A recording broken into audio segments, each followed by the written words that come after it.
بسم اللہ الرحمن الرحیم۔ السلام علیکم۔ پروگرام الکلام میں خوش آمدید۔ میں ہوں آپ کا میزبان محمد شعیب رضا۔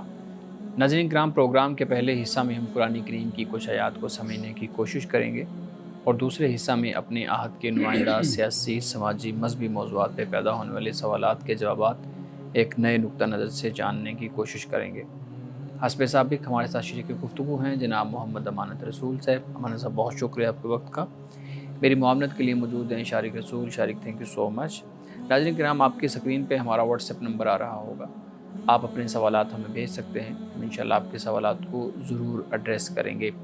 امانت صاحب، ہم سورۃ الاعراف کی آیت نمبر 193 تک ہم نے اپنی گفتگو کا اختتام کیا تھا، مکمل کی تھی۔ آج 194 سے اپنی گفتگو کا آغاز کیجیے گا۔ بسم اللہ الرحمن الرحیم۔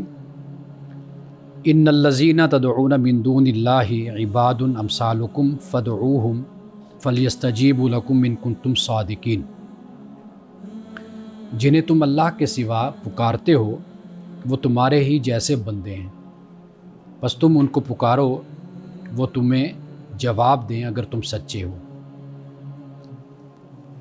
اب یہ بات فرمایا کہ تمہارے ہی جیسے بندے ہیں، یعنی اس سے یہ معلوم ہوتا ہے کہ وہ کوئی شخصیت ہے، وہ کوئی فرد ہے، وہ کوئی انسان ہے جس کو وہ پکارتے ہیں، جس کو انہوں نے الوہیت کا درجہ دے دیا، ٹھیک خدا مان لیا۔ تو ان کے بارے میں اللہ پاک یہ فرماتا ہے، اور قرآن مجید نے ایک مقام پہ یہ کہا کہ بھئی کہ جب تم ان کو پکارتے ہو تو وہ سب کے سب غائب ہو جاتے ہیں، تو اس وقت تمہاری مدد کرنے کے لیے صرف اللہ ہوتا ہے جو تمہاری مدد صرف کرتا خدا ہے، صرف خدا ہے۔ یہاں پر معلوم یہ ہوتا ہے کہ یہاں پر جو عباد فرمایا کہ تمہارے جیسے، تو یہ انسان یہاں پر مراد ہے۔ اب اس کے بعد جو آگے ہے فرمایا کہ الہم ارجل یمشون بہا، کیا ان کے پاؤں ہیں کہ ان سے چلیں؟ ام لہم ایدی یبطشون بہا، کیا ان کے ہاتھ ہیں کہ ان سے پکڑیں؟ ام لہم اعین یبصرون بہا، کیا ان کی آنکھیں ہیں کہ ان سے دیکھیں؟ ام لہم آذان یسمعون بہا، کیا ان کے کان ہیں کہ ان سے سنیں؟ قل ادعوا شرکاءکم، آپ کہہ دیجئے کہ اپنے شریکوں کو بلا لو، ثم کیدونی فلا تنظرون، پھر وہ سارے مل کر میرے خلاف تدبیریں کریں اور مجھے تم مہلت نہ دو۔ یعنی ایک تو اس بات کی تردید کر دی کہ یہ جو تم بت بناتے ہو، مورتیاں بناتے ہو، تو اگر ان کے پاؤں ہیں تو یہ چل کر دکھائیں، یعنی انسانی عمل کی طرح ہو۔ ہاں، یعنی اتنے بے بس ہیں، اتنے مجبور ہیں، نہ چل سکتے ہیں، نہ ہاتھ ہیں تو پکڑ سکتے ہیں، نہ آنکھیں اگر ہیں تو نہ یہ دیکھ سکتے ہیں، کچھ بھی ان کے اندر یہ صلاحیت ان کے اندر نہیں ہے، کان ہیں تو سن نہیں سکتے، یعنی بت کے بت جو ہوئے۔ تو پھر یہ فرمایا کہ بھئی تم سب لوگ مل کر میرے خلاف سازشیں کر لو جو تم اپنی تدبیر کرتے ہو، اور مجھے تم اس حوالے سے کوئی مہلت نہ دو۔ اللہ رب العزت یہ مشرکین کو یہ مخاطب کر کے کہہ رہے ہیں۔ جی بالکل، یعنی رسول اللہ سے فرمایا کہ آپ یہ کہیے۔ اب جو آخری آیت ہے نا اس حوالے سے، وہ فرمایا کہ ان ولی اللہ الذی نزل الکتاب، یقیناً اللہ میرا کارساز ہے، میرا ناصر ہے، میرا حامی ہے۔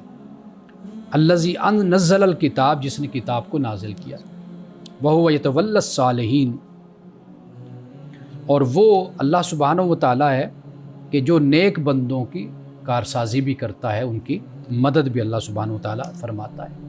صحیح صحیح۔ اور صاحب یہاں پہ دعا کی بات ہوئی ہے، اس آیت کے اندر پکارنے کی بات ہوئی ہے۔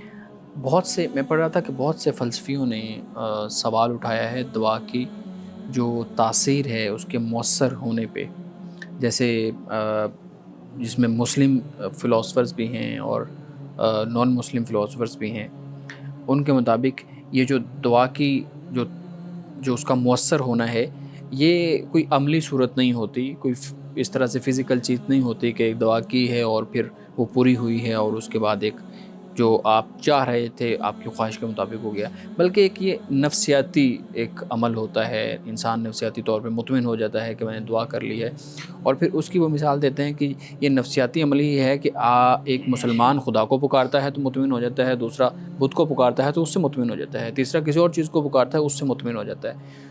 تو ان کے مطابق یہ جو دعا ہے یہ ایک صرف نفسیاتی اثر ڈالتی ہے، اس کا کوئی وجود نہیں ہے۔ آپ اس پہ بات کیجیے۔ دیکھیے، نفسیاتی اثر یا نفسیاتی نتیجہ وہ بظاہر تو سامنے آتا ہی ہے، اور اس کو نفسیاتی کہنے کے بجائے اگر اس کو یقین کا راستہ کہیے یا یقین کا طریقہ کہیے جس سے انسان یقین حاصل کرتا ہے، یہ وہ چیزیں جو انسان کو سمجھ آ رہی ہیں نفسیاتی حوالے سے، کہ مجھے اس سے سکون مل گیا، تسلی ہو گئی، میں نے پکار لیا، بول لیا۔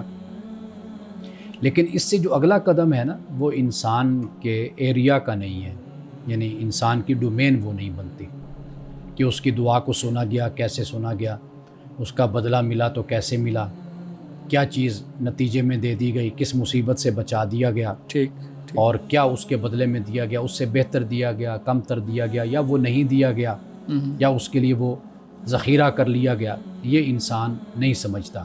اس کو ہم کہتے ہیں تکوینی امور۔ یہ اللہ سبحانہ و تعالیٰ کی ڈومین ہے، اس کا اختیار ہے، اس کی ریاست ہے۔ انسان اپنی ریاست میں رہتا ہے، اپنی حدود میں، اپنے اختیار میں رہتا ہے۔ وہ یہی کہہ سکتا ہے کہ بھئی مجھے نفسیاتی طور پر سکون مل جاتا ہے، میری تسلی ہو جاتی ہے۔ تو جتنا انسان کا اختیار ہے، جتنا وہ ظاہر کا پابند ہے، وہ اس کے مطابق وہ نتیجہ نکالتا ہے۔ لیکن باقی جو معاملات ہیں اس کا تعلق پھر انسان کا ایمان کے ساتھ ہو جاتا ہے۔ ہم اس بات کا ایمان رکھتے ہیں، قرآن مجید نے اس کو واضح طور پر بیان کیا کہ اللہ تعالیٰ انسان کی دعاؤں کو سنتا ہے، اس کی پکار کو سنتا ہے۔ قرآن پاک کے مطابق وَإِذَا سَأَلَكَ عِبَادِي أَنِّي فَإِنِّي قَرِيبٌ أُجِيبُ دَعْوَةَ الدَّاعِ إِذَا دَعَانِ، پکارنے والا جب پکارتا ہے میں اس کی پکار کا جواب دیتا ہوں۔ تو ہمارا تو یہ ایمان اور یقین ہے قرآن کی روشنی میں کہ اللہ سبحانہ و تعالیٰ دعاؤں کا بدل اور نتیجہ عطا فرماتا ہے، دعاؤں کو سنتا ہے، انسان کی پکار کو سنتا ہے، اور پھر جو وہ اس کی حکمت ہوتی ہے اس کے مطابق وہ عطا فرماتا ہے۔ اگلا سوال پھر یہ پیدا ہوتا ہے کہ اگر اللہ رب العزت دعا سنتے ہیں، قبول کرتے ہیں، وہ مؤثر ہوتی ہے، تو پھر دنیا کے اندر یہ جو ظلم و ستم ہو رہا ہے، یہ جو دوسرے کے ساتھ استحصال ہو رہا ہے، زیادتی ہو رہی ہے، ہزاروں لوگ، لاکھوں لوگ روزانہ کی بنیاد پہ دعائیں کرتے ہیں، ایون مساجد کے اندر بھی جا کے، عبادت خانوں کے اندر جا کے، حرم پاک کے اندر جا کے دعائیں کرتے ہیں، لیکن وہ دعائیں قبول نہیں ہو رہی، ان کی ہمیں اس کا کوئی عملی مظاہرہ نظر نہیں آ رہا۔ تو یہ ایک نفسیاتی عمل، وہی ایک عمل ہے۔ دیکھیے دعاؤں کے بھی کچھ آداب ہوتے ہیں نا، دعا کے کچھ شرائط ہوتی ہیں۔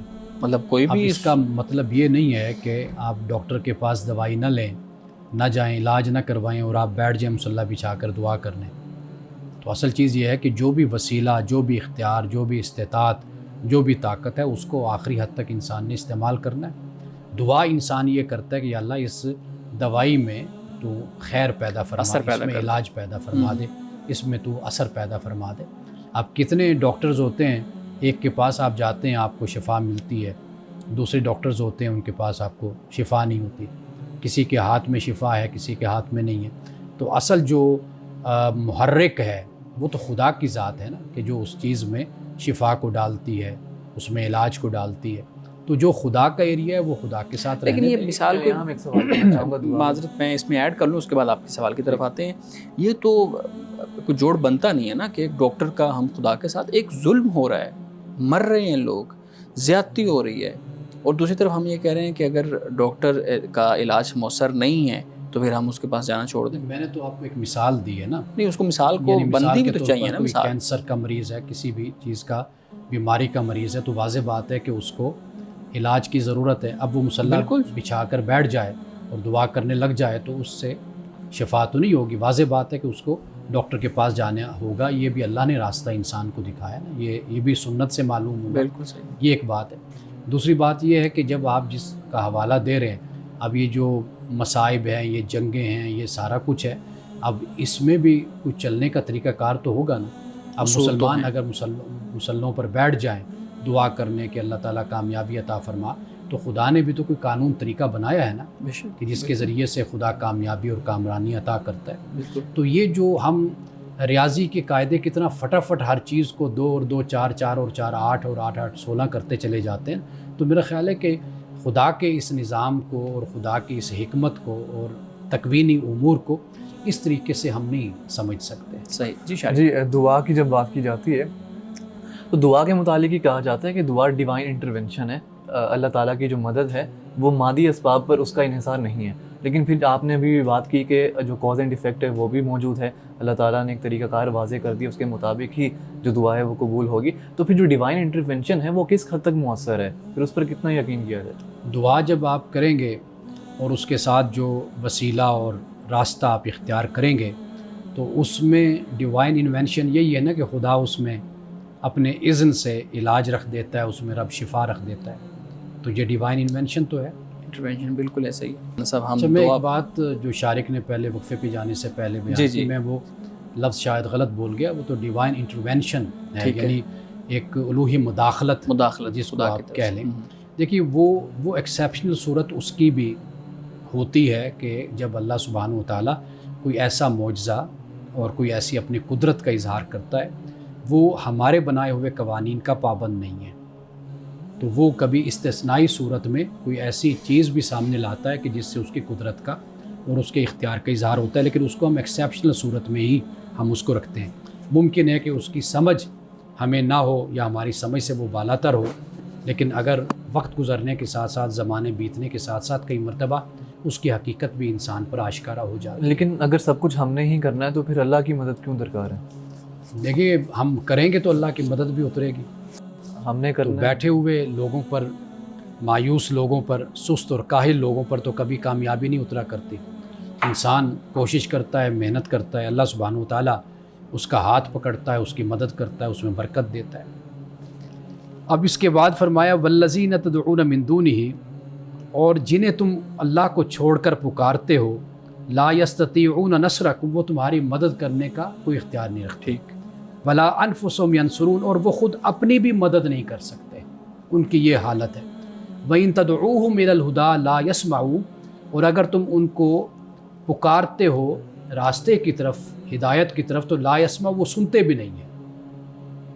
وَتَرَاهُمْ يَنظُرُونَ إِلَيْكَ وَهُمْ لَا يُبْصِرُونَ، اور تم کو نظر آتا ہے کہ وہ تمہاری طرف دیکھ رہے ہیں مگر وہ کچھ دیکھتے نہیں ہیں، ان کو کچھ بھی سجھائی نہیں دیتا. یعنی یہ حالت ہے ان معبودان باطل کی، ان بتوں کی، ان شخصیات کی کہ جو مر گئے، قبروں میں اتر گئے، ان کو تم نے اپنا خدا مان لیا، اپنا معبود مان لیا. ان کی حیثیت تو یہ ہے کہ وہ تمہاری کیا مدد کریں گے، وہ تو اپنی مدد بھی نہیں کر سکتے، کرنے کے قابل نہیں ہے. اور اگر تم ان سے کوئی راستہ بھی پوچھو، کوئی ہدایت کی بات کرو، وہ تو سنتے بھی نہیں ہیں. اور تمہارا خیال یہ کہ وہ تمہیں دیکھ رہے ہیں، حالانکہ ان کو بیچاروں کو کچھ سجائی بھی نہیں دیتا. یہ ان کی بے بسی، کم مائگی اور بے چارگی کا بیان ہے جو قرآن پاک کر رہا ہے.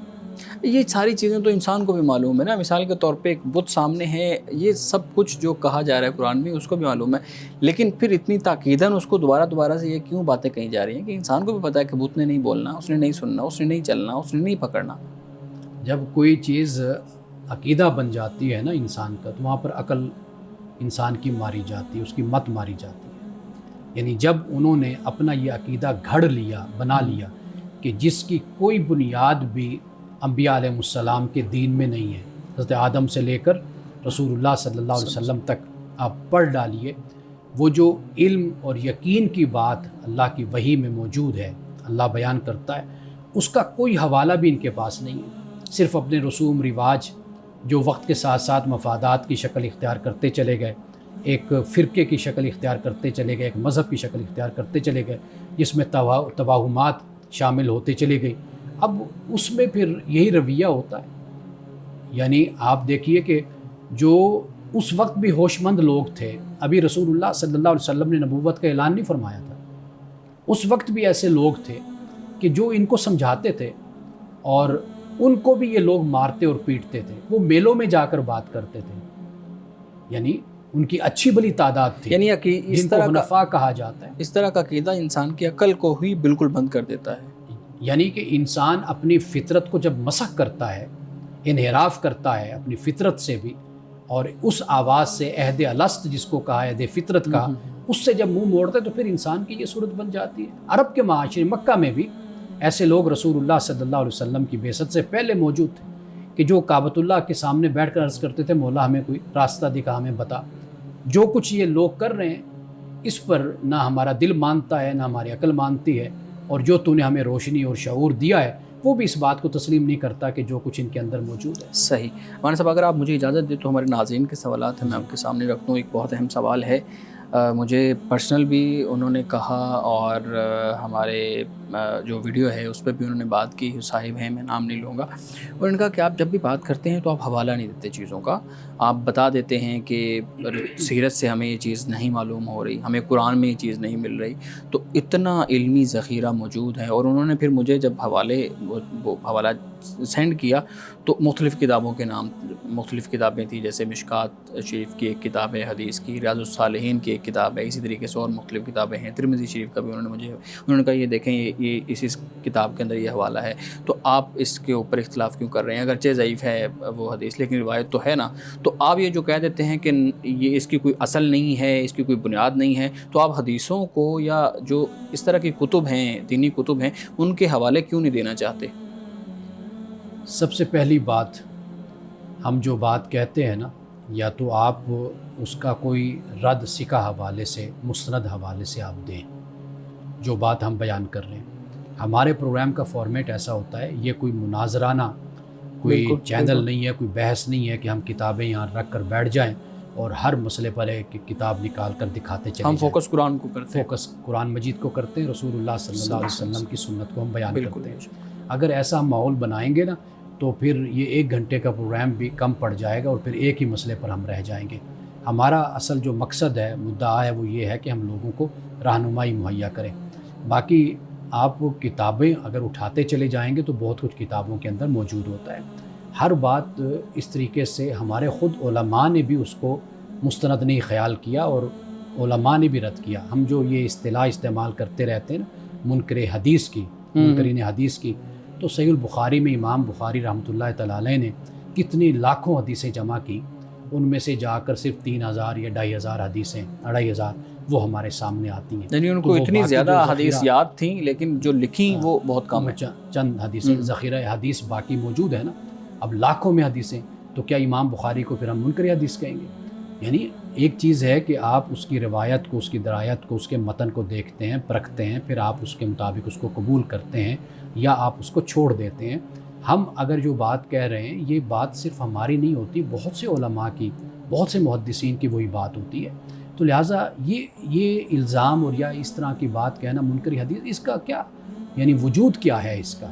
اس طریقے سے اگر آپ لے کر چلیں گے کہ ہر مسلک والے کے نزدیک دوسرا تو منکر حدیث قرار پائے گا، ہر امام کے نزدیک دوسرا منکر حدیث ہے، ہر عالم کے نزدیک دوسرا منکر حدیث ہے، اس لیے کہ جس حدیث سے ایک عالم استدلال کر رہا ہے، دوسرا اس حدیث کو نہیں قبول کر رہا۔ بالکل صحیح، اس کی اپنی تحقیق ہے، اپنی ریسرچ ہے۔ ہم جو بات عرض کرتے ہیں، ہم بھی علماء کے ہی راستے پر، فقہا کے راستے پر چلتے ہوئے ہم اپنی بات کو پیش کر دیتے ہیں۔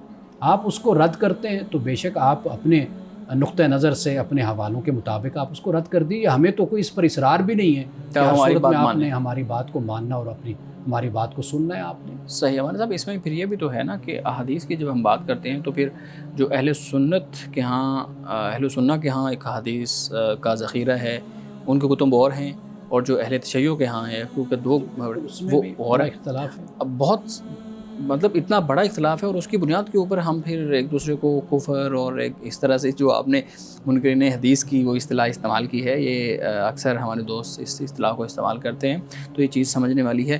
میں سوچا کہ میں آپ سے یہ پوچھ ہی لوں کہ یہ جو لوگ اعتراض کرتے ہیں آپ اس کا جواب دے دیں۔ ایک دوسری چیز ہے، وہ کہتے ہیں جی غیب پہ آپ نے، علم غیب پہ آپ نے کچھ دن پہلے بات کی تھی، سورہ اعراف میں ہم پڑھتے ہوئے قل لا املک، اس آیت پہ ہم نے یہ بات کی تھی۔ تو کہتے ہیں جی ایک جو ہم شروع سے سنتے آئے ہیں اور اس کے مختلف انہوں نے کہا ہے کہ اس کے حوالے بھی موجود ہیں کہ جو علم غیب ہے وہ اللہ کے پاس ہے، اس میں کوئی شک نہیں ہے، لیکن یہ علم اللہ اپنی عطا سے اپنے بندوں کو دے دیتا ہے، ٹھیک ہے؟ تو ایسا ممکن تو ہے، تو پھر آپ کس بنیاد پہ یہ کہہ رہے ہیں کہ ہر علم اللہ کے پاس ہے اور جو بندوں کے ساتھ ہم علم غیب کو جوڑتے ہیں وہ غلط ہے؟ جب ہم علم غیب کی بات کرتے ہیں نا، اللہ سبحانہ و تعالیٰ اپنے نبی کو، اپنے رسول کو اپنی طرف سے غیب کا علم عطا فرماتا ہے، یعنی وہ آنے والے وقت کا، مستقبل کا ہو سکتا ہے، یا وہ کفار و مشرکین کے جو اپنے گھروں میں بیٹھے ہوئے کوئی منصوبہ بندی کرتے ہیں، یا منافقین کوئی باتیں کرتے ہیں، یا خود کوئی مومنین کا کوئی ایسا مسئلہ ہے کہ جو وہ خفیہ طور پر بیٹھ کر کوئی ڈسکس کر رہے ہیں یا کوئی بات بیان کر رہے ہیں۔ حکمت کے تحت اللہ سبحانہ و تعالیٰ اپنے پیغمبر کو اس کے بارے میں آگاہ فرماتا ہے۔ یہ اللہ سبحانہ و تعالیٰ کی طرف سے براہ راست رسول کو، اپنے نبی کو. نبی کا لفظ ہی وہی ہے کہ جو غیب کا علم رکھتا ہے، اللہ تعالیٰ اس کو یہ منصب اور یہ مقام عطا کرتا ہے اور اس کو پھر یہ غیب کا علم عطا فرماتا ہے. باقی غیر نبی کا جو معاملہ ہوتا ہے، دیکھیے دنیا میں بہت سے طریقے ہیں. اللہ تعالیٰ نے بہت سے لوگوں کو بڑی ذہانت سے نوازا ہوتا ہے. ان کے اندازے، ان کا طریقہ گفتگو وہ ایسا ہوتا ہے کہ وہ مستقبل کے بارے میں بہت کچھ بیان کر دیتے ہیں. کچھ لوگ ماہر نفسیات، میں نے خود دیکھا ہے لوگوں کو ٹی وی پر بیٹھے ہوتے ہیں، کوئی ان کو سوال کرتا ہے، پوچھتا ہے، تو وہ اس سوال سے اور اس انداز سے اس شخص کے یا اس کے چہرے سے، اس کی شخصیت سے اندازہ کر کے کوئی نہ کوئی اس کو جواب دیتے ہیں، اس کی نفسیات پڑھ لیتے ہیں، جو بڑا صحیح جواب ہوتا ہے. تو انسانی علم ہے، انسانی ذہن ہے، اللہ تعالیٰ نے انسان کو بڑی صلاحیتوں سے نوازا ہوتا ہے. لیکن جو خدا کی طرف سے ایک علم عطا ہوتا ہے کہ جو ہمارے لیے حجت ہے، جو پیغمبر اس کو بیان کرتا ہے، آپ اس علم کو دیگر علوم سے یا دیگر صلاحیتوں کے ساتھ تو آپ مکس اپ نہ کریں نا، اس کو اس کے ساتھ تو نہ ملائیں. بالکل بھی فرق ہونا چاہیے. بالکل اس میں فرق ہے، واضح طور پر فرق ہے. دیکھیے نبی کو جو علم دیا گیا وہ حجت ہے، اس کا ماننا لازم اور ضروری ہے. باقی جو دوسری کوئی بات کہتا ہے، غیر نبی شخص کہتا ہے، وہ تو اس کے لیے خود حجت نہیں ہے، کچھ آئیے کہ دوسرے کے لیے حجت ہو. بالکل، وہ اپنی بات اس کے لیے اتھینٹک نہیں ہے. جی بالکل ایسے ہی. صحیح. ناظرین کرام، یہاں وقت ہوا چاہتا ہے ایک بریک کا. ہمارے ساتھ جھوٹ بولنے پر، رشوت لینے پر مجبور ہیں. تو ایسے حالات میں معاشی تنگ دستی کے باعث جب انسان مجبور ہو تو ایسے میں ایمانداری کو کیسے برقرار رکھا جائے؟ انسان سے سوال اس کی اپنی ذات کے بارے میں ہے، پورے معاشرے کے بارے میں نہیں ہے. آپ اپنی آخری حد تک اس بات کی کوشش کریں کہ آپ ایمانداری سے زندگی گزاریں.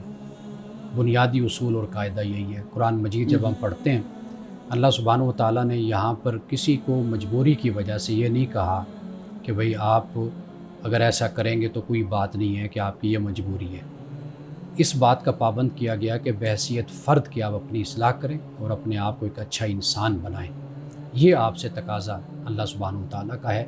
اگر کوئی اس کوشش میں اور اس ارادے میں اگر کہیں پر بھی آپ سے کوئی خطا ہوتی ہے، کوئی غلطی ہوتی ہے، کوئی نقص، کوئی کمی رہ جاتی ہے، وہ اللہ سبحانہ و تعالیٰ معاف کرنے والا ہے. لیکن انسان بہرحال اپنی طرف سے ہر ممکن یہ کوشش کرے کہ وہ اچھائی کے راستے پر اور نیکی کے راستے پر چلتا رہے. ہم دیکھتے ہیں کہ آج کل سوشل میڈیا پر نوجوان غیر اخلاقی مواد دیکھنے کو بہت ہی عام خیال کرتا ہے. تو ایسی صورت میں نگاہوں کی حفاظت کو کیسے ممکن بنایا جائے؟ اچھا، اب یہ معاملہ ہے کہ اس کا وہی تعلق پہلے سوال سے ہی اور پہلے جواب سے ہی بنتا ہے کہ آپ سب سے پہلے تو جو اچھائی اور برائی ہے اس کا فرق آپ سمجھیں اور اس کو اپنے اندر راسخ کریں. وہ جو جب انسان کے اندر اچھائی اور برائی کا فرق راسخ ہو جاتا ہے، جڑ پکڑ لیتا ہے، بنیاد انسان میں حاصل کر لیتا ہے، تو پھر اس کے بعد انسان اپنے کردار کی اور اپنے اخلاق کی حفاظت کرتا ہے. یعنی مثال کے طور پر اگر انسان مسلمان ہے مثال کے طور پر، تو پھر اب وہ کیا کرے کہ قرآن مجید کو پڑھے، رسول اللہ صلی اللہ علیہ وسلم کی سیرت کو پڑھے، سنت کو پڑھے. جب یہ پڑھتا ہے تو خود بخود انسان کے اندر ایک تعلق پیدا ہوتا ہے.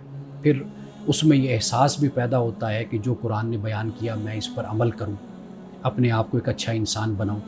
آپ جیسے جیسے لٹریچر کے ساتھ اپنے تعلق کو مضبوط کرتے ہیں، پڑھتے ہیں، تو اس کے اثرات خود آپ کی شخصیت پر ظاہر ہوتے ہیں. یہ ایسی ہے کہ جیسے آپ کسی بھی قوم کا لٹریچر پڑھتے ہیں، کسی بھی تہذیب کو پڑھتے ہیں، کسی بھی مذہب کو پڑھتے ہیں یا کسی بھی فلسفہ کو پڑھتے ہیں، واضح بات ہے کہ آپ اس کے اثرات قبول کرتے ہیں. انسانی ذات ہے، شخصیت ہے.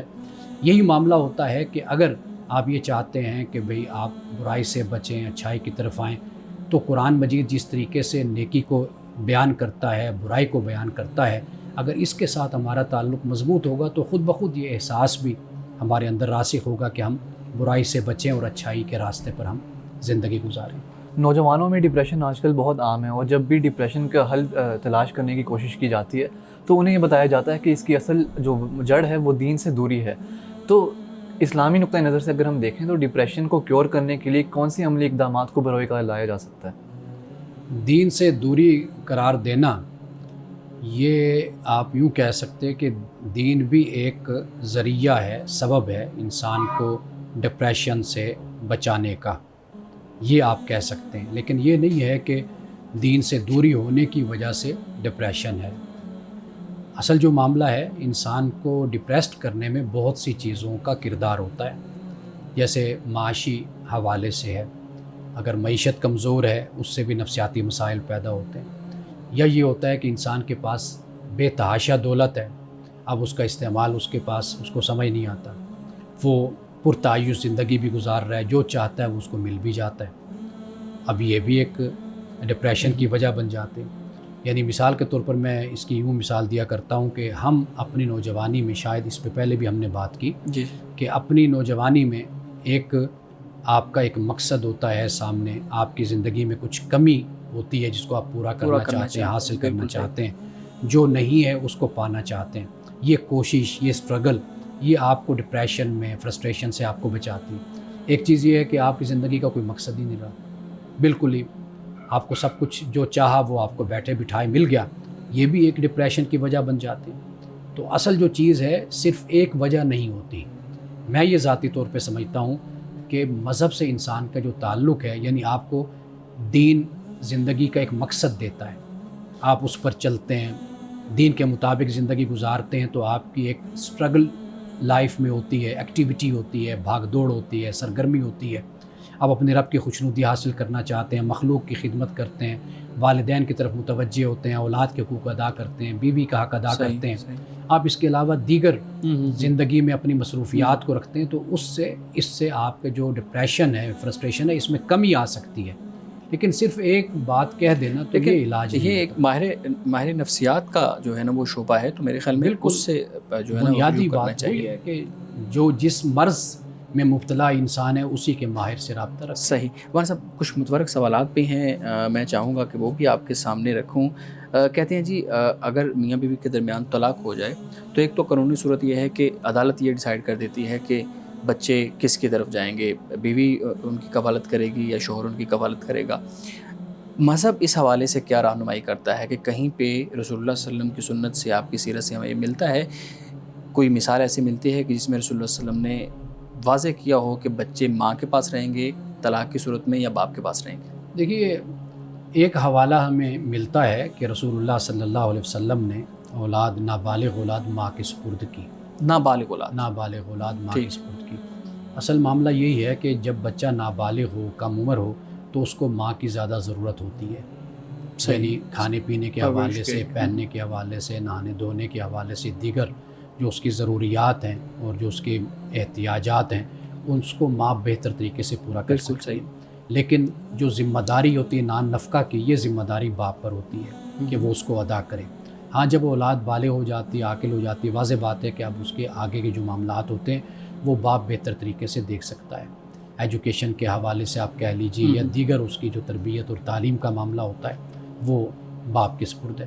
لیکن یہ کوئی حتمی جواب نہیں ہوتا، اصل جو بات ہے وہ یہ ہے کہ یہ فیصلہ وقت اور حالات کرتے ہیں کہ یہ بچے ماں کے پاس رہیں یا باپ کے پاس رہیں۔ یعنی مثال کے طور پر بچے چھوٹے ہیں، ماں کا کریکٹر اچھا نہیں ہے، کردار اچھا نہیں ہے، وہ بچوں کی اچھی تربیت نہیں کر پائے گی، طلاق تک نوبت اس لیے پہنچی کہ وہ ہے ہی ایسے کردار کی مالک، تو لہٰذا واضح بات ہے کہ پھر باپ کے پاس اولاد آ جائے گی۔ یا پھر یہ صورت بنتی ہے کہ جیسے ماں دوسری شادی کر لیتی ہے، اب اس صورت میں بھی باپ کے پاس آ جائے گی، تو لہٰذا یہ پھر قاضی جو ہے، جج، عدالت، یہ پھر حالات اور ماحول کے مطابق پھر فیصلہ کرتے ہیں۔ صحیح۔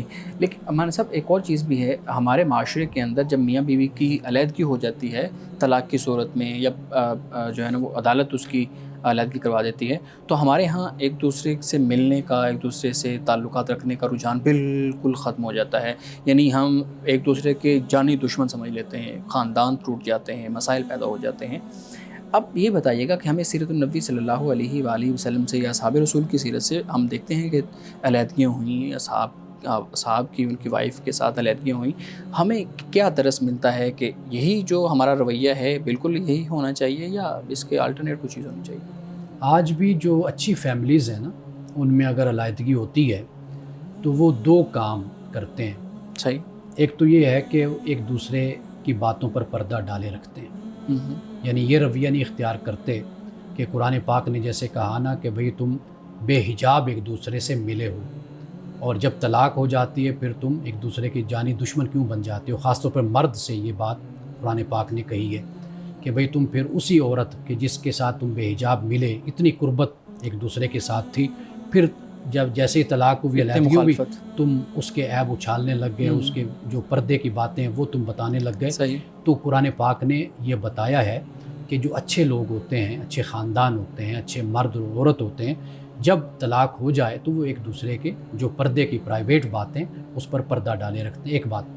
دوسری بات یہ ہوتی ہے کہ وہ ایک دوسرے سے ملنا بھی ترک نہیں کرتے، یعنی بچوں کی وجہ سے، یعنی ایک نارمل حالات میں رہتے ہیں، بچوں کی اچھی پرورش ہو۔ ہاں، بچوں کی اچھی پرورش۔ اور آپ دیکھیں گے کہ بروکن فیملیز کے جو بچے ہوتے ہیں ان کی پرسنالٹی بڑی ٹوٹی پھوٹی پرسنالٹی، نفسیاتی مسائل کا شکار ہو جاتے ہیں۔ تو لہٰذا سمجھدار جو میاں بیوی ہوتے ہیں یا ماں باپ ہوتے ہیں وہ یہ دو کام کرتے ہیں، ایک تو پردہ ڈالتے ہیں اپنے ماضی پر ایک دوسرے کے، دوسرا یہ کرتے ہیں کہ بچوں کی خاطر کبھی بھی ایسے حالات پیدا نہیں کرتے کہ جو انتہائی حالات بن جائیں اور وہ ایک دوسرے سے ملنے، بولنے، بات کرنے، اور بچوں کی وجہ سے وہ ایک دوسرے سے حالات اچھے رکھتے ہیں۔ اپنی ذاتی رنجشوں کو بچوں کی تربیت میں آڑے نہیں آنے دیتے۔